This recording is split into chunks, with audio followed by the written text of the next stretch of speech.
राम और लक्ष्मण केवल दो नाम नहीं थे, वो आत्माओं का संगम थे। राम मर्यादा पुरुषोत्तम, लक्ष्मण उनका परछाई समान भाई। एक ने सदैव धर्म का पालन किया और दूसरे ने बिना एक शब्द कहे हर आदेश का पालन किया। जब वनवास मिला, लक्ष्मण चल पड़े। जब कठिनाई आई, लक्ष्मण लड़े बिना किसी प्रश्न के, क्योंकि उनके लिए राम केवल भाई नहीं, उनकी आस्था, उनका धर्म थे। लेकिन उस रात एक पल ऐसा आया जब राम ने भाई को नहीं, राजा के रूप में आज्ञा दी। राम ने गंभीर स्वर में कहा, लक्ष्मण, मैं एकांत में ध्यान कर रहा हूं। जब तक मैं बाहर ना आऊं, कोई भी इस कक्ष में प्रवेश न करे। यदि कोई आया तो उसका वध कर देना। यह राजा की आज्ञा है। लक्ष्मण ने सिर झुका दिया। हृदय में तूफान उठा, पर चेहरे पर भाव नहीं बदले, क्योंकि वो जानते थे ये आज भाई नहीं बोल रहा, ये अयोध्या का राजा बोल रहा है, और एक सच्चा सेवक राजा के आदेश से विमुख नहीं हो सकता। कुछ क्षण बीते, सन्नाटा गहराता गया, और फिर महर्षि दुर्वासा, उनकी गाथाएं केवल ज्ञान की नहीं बल्कि उनके क्रोध की भी थीं। दुर्वासा बोले, हे लक्ष्मण, तुरंत राम को सूचित करो, मुझे अभी उनसे मिलना है। देरी होगी तो अयोध्या नष्ट हो जाएगी। अब वह क्षण आ गया था जहां न धर्म स्पष्ट था न मर्यादा। केवल एक निर्णय बाकी था जो उनके जीवन की दिशा तय करेगा। अगर वह दुर्वासा को रोकते तो महर्षि के श्राप से संपूर्ण अयोध्या भस्म हो सकती थी। अगर वह भीतर भेजते तो राम की आज्ञा का उल्लंघन करते, जिसे राम पहले ही मृत्यु दंड योग्य अपराध घोषित कर चुके थे। लक्ष्मण के लिए यह युद्ध तलवारों का नहीं था, यह आत्मा और धर्म के बीच का युद्ध था। उन्होंने आकाश की ओर देखा और एक निर्णय लिया जो युगों तक याद रखा जाएगा। दुर्वासा बोले, लक्ष्मण, मैं विलंब सहन नहीं कर सकता। यदि राम मेरे दर्शन को नहीं आते तो मैं संपूर्ण अयोध्या को अपने श्राप से भस्म कर दूंगा। दुर्वासा कोई साधारण ऋषि नहीं थे। उनका क्रोध यम के समान था। उनके वचनों की आग नगरों को नष्ट कर सकती थी। लक्ष्मण का मन अब युद्ध भूमि बन चुका था। एक ओर थे राम का आदेश और दूसरी ओर अयोध्या का कल्याण। क्या करें? राजा के आदेश का पालन करें या प्रजा को विनाश से बचाएं? उस क्षण उन्होंने एक निर्णय लिया जिसे लेते हुए उनकी आत्मा चीख पड़ी, पर चेहरा शांत रहा। लक्ष्मण बोले, दाशेवर, आप पधारें, मैं राम को सूचित करता हूं।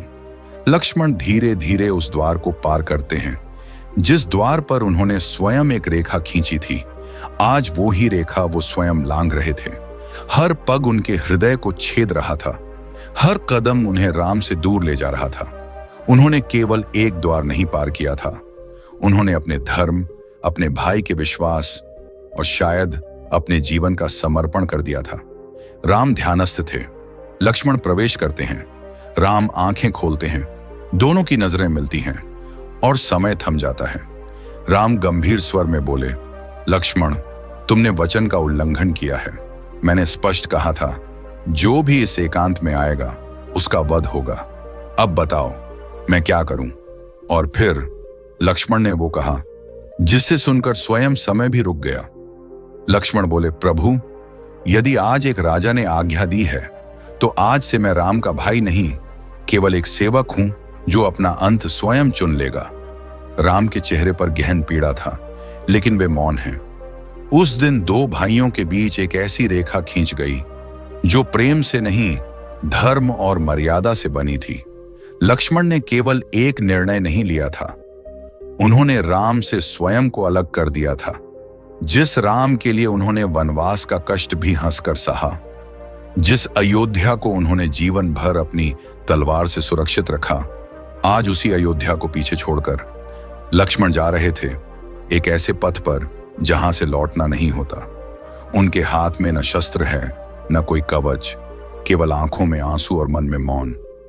राम ने उनके वध का आदेश नहीं दिया क्योंकि वो जानते थे लक्ष्मण को वध कोई और नहीं कर सकता।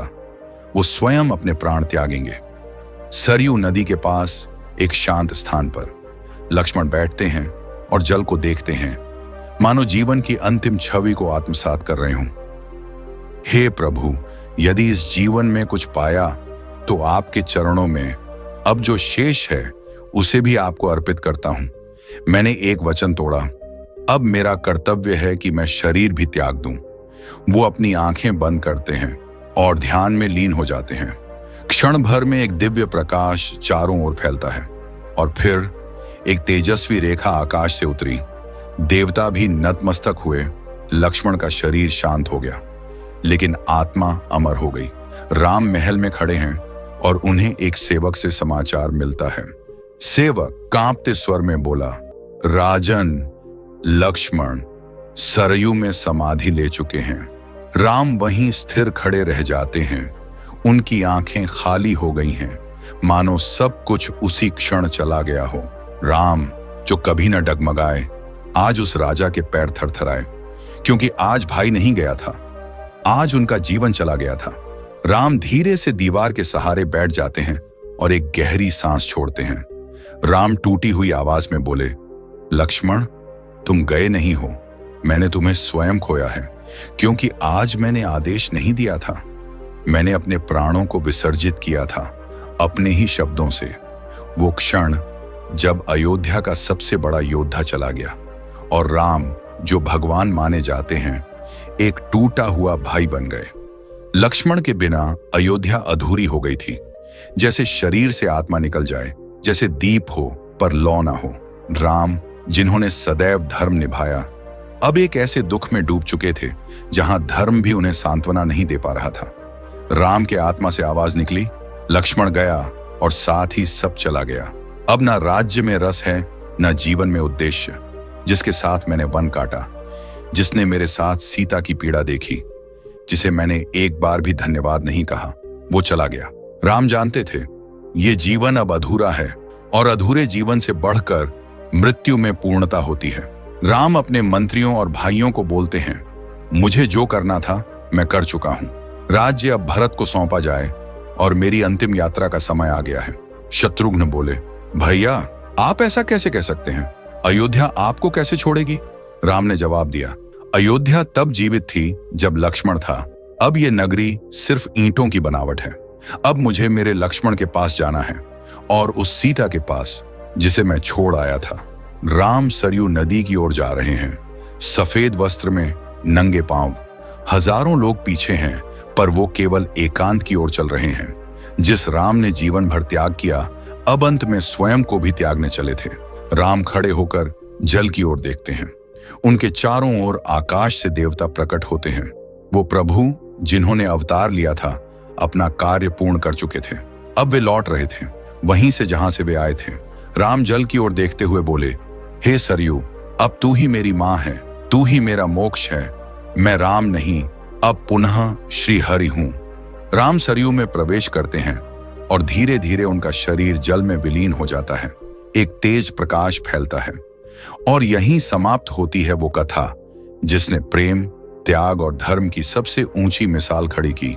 लक्ष्मण ने राम के लिए सब कुछ त्यागा और राम ने लक्ष्मण के बिना जीने से इनकार कर दिया। जब जीवन समाप्त होता है तो केवल शरीर मिटता है। प्रेम, त्याग और आत्मा, वे अमर होते हैं। राम और लक्ष्मण, जिन्होंने पृथ्वी पर धर्म और भक्ति का आदर्श रचा, अब लौट चुके थे अपने उस दिव्य लोक में जहां से वे अवतरित हुए थे।